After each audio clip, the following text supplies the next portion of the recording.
ما او تانا بالله قیامت کې تپوس کوي چې د قرآن بې حرمتي وشوله مسلمانه تا په دې کې څه کردار ادا کړه. دا که نن د یو ملک جنډه سوځېدلی وې په هغه ملک کې به نن هړتال وې او بازارونه به بند وې، چوک په چوک به جلسې او احتجاجي مظاهرې وې.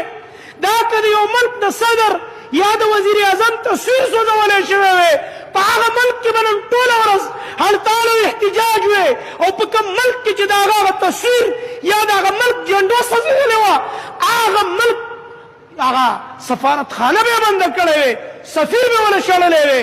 لیکن قرآن وسوځېده خو چا هم دا ونه ویلې چې یاره دا کم ملک کې دا کار وشو او دا کار چې کمې پلیتې کړی د دې د کم ملک سره تعلق دی چې موږ د هغې خلاف احتجاج وکړو. افغانستان هم ځان ته اسلامي ملک وایي.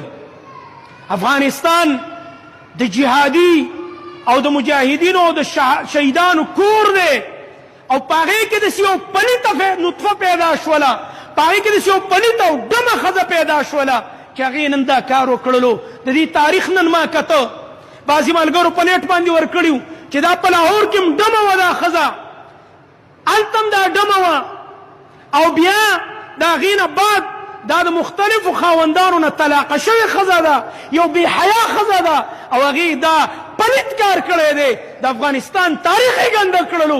د افغانستان د حکمرانانو ذمه داري جوړېږي چې دا دې راوغواړي د انټرپول په ذریعه باندې. څنګه چې بین الاقوامي قانون دی، بین الاقوامي یو نظام دی چې کله یو ملک کې مجرم جرم وکړي بار وتښتي د هغې ځای نه بین الاقوامي پولیس شته، انټرپول اداره شته، د هغې په ترو باندې راغواړي. اوس په 400 کې چې کوم قتلونه یې کړي کوم مجرم 3 رونه یې وژلي و بې ګناه، هغه بدماش یا بله ورځ د انټرپول په ذریعه باندې راونه غوښتو، پاکستان ته یې راوست، پولیسو راوغوښتو. دې وجې نه زموږ دا مطالبه ده، دا یوازې مطالبه نه ده، دا زموږ د زړه تاو دی، دا زموږ د زړه درد دی چې دغه پلیته دی د انټرپول په ذریعه باندې راوغوښتی شي. او په ټوله دنیا کې زما واس چې څوک اوري او انشاءالله دې باندې به زه په خپلم د اسلامي تنظیمونه چې دا څومره دي بلکې دا ټول تنظیمونه په دې احتجاج کې دا قرآن یوازې د مذهبي تنظیمونو قرآن خو نه دی، که د چا تعلق د جماعت اسلامي سره دی، که اهل حدیث دي، که جماعت اشاعة التوحید والسنه دي، که تبلیغي جماعت دی، که دغه رنګه نور اسلامي تنظیمونه دي، جمعیت علماء اسلام دی، او که زموږ نورې سیاسي پارټۍ دي، که هغه پی ټي آی ده، که هغه پیپلز پارټي ده، که هغه نیشنل پارټي ده، که هغه مسلم لیگ دی، او که هغه نور جماعتونه دي، دا قرآن زموږ د ټولو قرآن دی. موږ ټول په دې خفه یو، موږ ټول په دې احتجاج کوو. امت مسلمه دردمند دی، د امت مسلمه توهین شوی دی، د اسلام توهین شوی، د قرآن توهین شوی. تاسو داسې یو مسلمان پیدا کولی شئ چې هغه د انجیل بې حرمتي کړي؟ چا د انجیل بې حرمتي کړې ده؟ نه، موږ د انجیل بې حرمتي نه کوو، موږ د بایبل بې حرمتي نه کوو، موږ د تورات بې حرمتي نه کوو. زموږ ایمان دی تورات هم د الله کتاب و د اسمان نه نازل و، انجیل هم د الله رب العالمین کتاب و. لیکن دا پلیت خلق مسلسل زموږ د قرآن بې عزتیانې کوي. دا د دوی شکست خورده ذهنیت دی، دا د دوی په شکست باندې د دې په ذلت باندې دلیل دی چې د دې حوصلې ختمې دي د اسلام په مقابل کې. او انشاءالله څنګه چې زموږ نبی صلی الله علیه وسلم فرمایلي الاسلام یعلو ولا یعلى علیه، اسلام به غالب وي، څوک هم په اسلام نشي غالب کېدلی. انشاءالله اسلام به الله رب العالمین په ټوله دنیا غالب کوي. په زوره ووایئ، بیا ووایئ الله رب العالمین به دا اسلام په ټوله دنیا غالب کوي انشاءالله تعالی. د دې پلیتو ورځې ډېرې لګې دي، دا یاد ساتئ. د دې وجې نه موږ ټول اسلامي ملکونو کې چې څومره ورونه خویندې زما دا خبرې اوري، موږ ټول یو وجود یو، موږ مسلمانان ټول یو جسم یو، یو بدن یو. دا زموږ د رب کلام دی. والله چې په دې قرآن دې غیرت ونه کړو ایمان د دنیا نه وینسي. والله که نن به موږ له خندا خوند راکوي، والله چې د سار نه کم مجلس کې زه کېنم پریشان یم مسلسل، ځکه دا کار د پریشانۍ شوی. کاش کې ارمان مې وکړو سار په یو مجلس کې زه مړه وی او موږ مړه وی او موږ په دنیا کې نه وی، ژوند هم نه وی، په دې ځمکه کې ښخ وی او دا منظر هم نه وی لیدلی او دا خبرې هم نه وی اورېدلی. زمونږ د ژوند څه هغه حیثیت پاتې شي چې موږ ژوندي یو او د الله رب العالمین د کتاب بې عزتي کېږي. زما محترم ورونو، افغانستان د زمرو وطن دی، یاد ساتئ، او پاکستان هم د زمرو وطن دی، او ټول عالم اسلام دې کې زمري پراته دي. داسې ګیدړان چې پکې پیدا کېږي، زمرولی د علاج چل ورځي. الحمدلله الله په فضل باندې.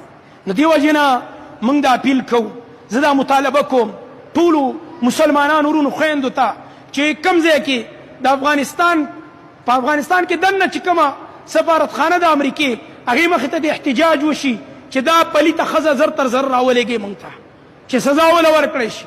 او نور اسلامي ملکونو کې لکه زموږ پاکستان او نور ملکونو کې چې کوم ځای کې د افغانستان سفارتخانې دي هغې مخې ته احتجاج پکار دی چې افغانستان حکومت باندې دا زور واچولی شي چې فورا دا پلیته راوغواړئ. که راویې نه غواړي دې کې دلچسپي وانلي، د دې معنا به بیا دایي الله مکه الله مکه، د دې مطلب به دای چې حکومت ورسره ملګری دی د افغانستان.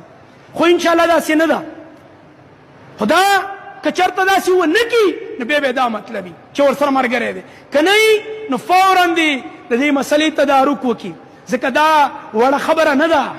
قرآن توهین، زمونږ د نبی صلی الله علیه وسلم په شان کې توهین، دا وړې خبرې نه دي. دې وخت کې مسلمان خپل جذبات نشي کنټرولولی.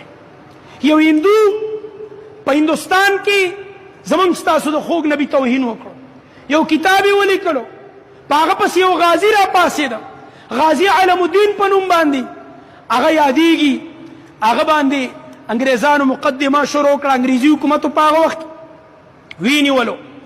وکیل ورته وایي دی غازي علم دین ته وایي داسې کار وکړه چې ته په دې جج مخې ته صرف دومره ووایه چې یاره ما چې کله دا مردار زما د نبي دا توهین کوونکی مردارولو نو زما مزغو کار نه کو، زه لیونی ومه، نو یو پوینټ به میلاو شي تا به زه آزاد کړم د دې قید. هغه ورته ویل الله اکبر، زه به د جج مخې ته دقسې ویم، ښه مې دماغو کار کو، بالکل هوش او حواسو کې ومه او مردار کړی مې دی، په خپل نبي مې غیرت کړی، سر یې ورکه، ځان یې قربان که، خو په خپل نبي باندې غیرت وکړلو. نن هغه موږ یې پیژنو نه چې څوک خو نوم یې ژوندی دی. او د هغه باره کې بیا شاعر وایي غازی علمدین सँ ویل چې न जब तक कट मरू में ख्वाजा बतहा की इज्जत पर अल्लाह शाहिद है कामिल मेरा ईमान हो नहीं सकता. सो پورې د خپل نبی په ناموس دا سر کټ نکم کنه، ځان قربان نکم، زما دی په الله قسمی که زما ایمان کامل شي.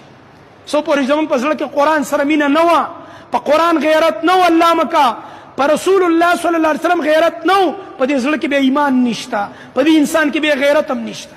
دې وجې نه دا د یو پارټۍ مسله نه ده، دا د یو قوم مسله نه ده، دا د امت مسله ده، دا د یو نیم عرب امت مسله ده. په دې باندې مسلمان بچې هر مور او خور، هر سپینګیری مشر، هر عالم او عام مرګری، هر کشر، هر ځوان، دا ټول په دې باندې خفه دي.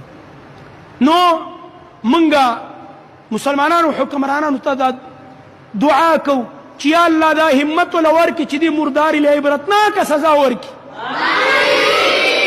الله تبارک وتعالی دې په داسې مرض باندې مرداره کړي چې ټوله دنیا ته عبرت واخلي. الله تبارک وتعالی دې په داسې ذلت باندې مرداره کړي لکه څنګه چې مخکې د نبي صلی الله علیه وسلم توهین کوونکي الله رب العالمین مردار او ذلیله کړه.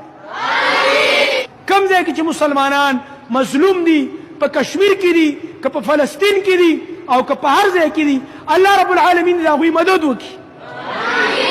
الله تبارک وتعالی دې د ظالمانو د پنجې نه آزاد کړي، او چې څومره د اسلام دشمنان دي رب العالمین دې ورته عبرتناکې سزاګانې ورکړي. الله تبارک وتعالی دې د ټولې دنیا دپاره د عبرت نمونه وګرځوي. أقول قولي هذا وأستغفر الله لي ولكم ولسائر المؤمنين وجزاكم الله خيرا. الله تاسو له ډېر اجر درکړي.